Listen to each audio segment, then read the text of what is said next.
so we're going out to the garage because we needed to shoot this one in the car. Are you excited about that, honey? Oh, I'm thrilled. So this is our 2009 Pilot, and this is our new car. And it just dawned on me the other day, our newest car is 10 years old. And I'm actually kind of excited about that because one of my mentors from, I'm moving my hand like too much.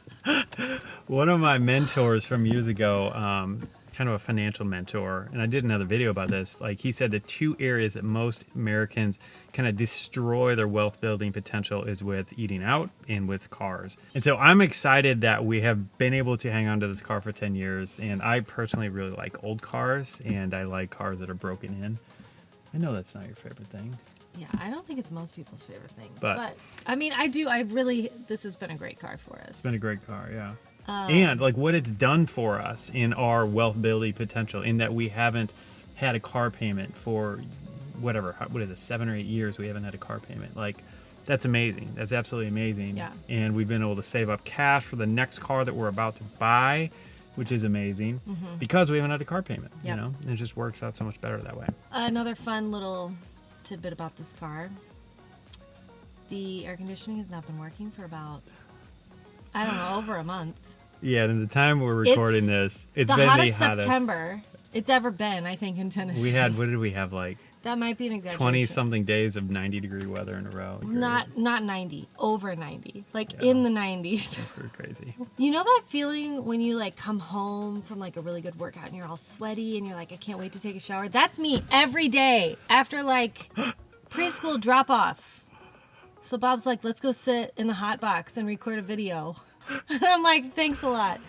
I felt like we had to. I just feel like this needs it. This begs it. But we're shopping for cars right now, and we'll probably do another video just on some shopping tips I have, because people ask me that a lot, and I feel like I have developed a pretty good system for finding a good car. Because we've had this car for 10 years and relatively almost few no problems. It's been really great. And the car before this, other than the air conditioning, other than the air conditioner, after 10 years.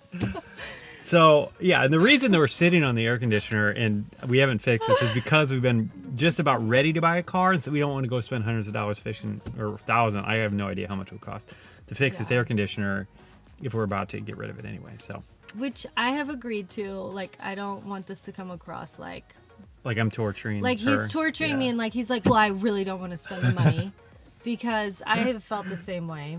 So I've just, but we're in agreement. I did we're have in agreement. Kind of my fill. Yeah. No, me too. Me too. I've been in here. You didn't. But over here, we got the Jeep.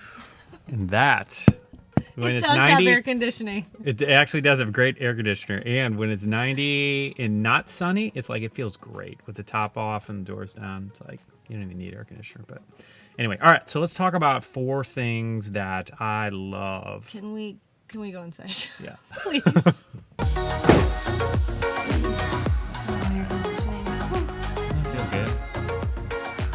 So I want to now talk about 4 reasons why I love old cars, specifically for their financial benefit, and not just because I like old cars. I do love a broken-in car that I don't have to worry about, somebody banging their door on it, whatever. Like when you have your brand new Lamborghini and you park it all the way at the end of the parking lot so that no one can get it close. I'm an arm talker. You told me that, right? And so the first one, I think a lot of us know, but like with each passing year, the car loses less and less depreciation. So the first year when you drive it off the lot, I'm sure you've heard this, you lose whatever, like a whole bunch of money, whatever the percentage is, because it depends on the brand and everything else like that. But, it might be 10-15% that you lose over that first year in value for that car.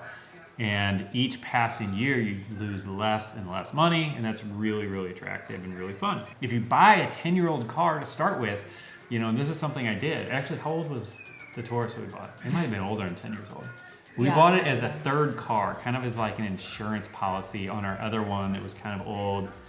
We bought it for $1,000, and then we hung on to it, drove it. I drove it like probably 4 or 5 years. You loved that car too. I hated that car. You did? It was really ugly.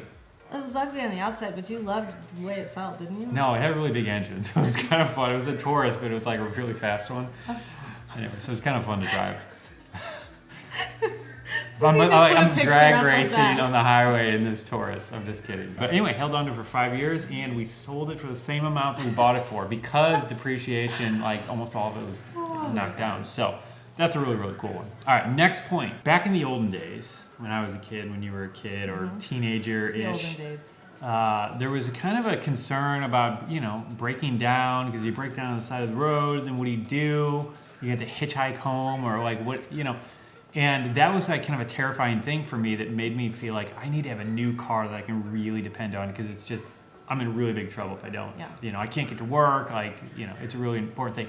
And times are very different now. So since we have cell phones and since we have Uber, that really kind of changes the game. And like to AAA where, and and some of that stuff was around before, but just being able to call like anybody. a whole bunch of people and then being able to grab an Uber, like that really changes the game, and so having a car that's not working for a little bit, like just isn't as big of a deal as it used to be. That allows us to drive an older car that may not be as dependable as a new one, but since times are so much different, it's not quite as inconvenient.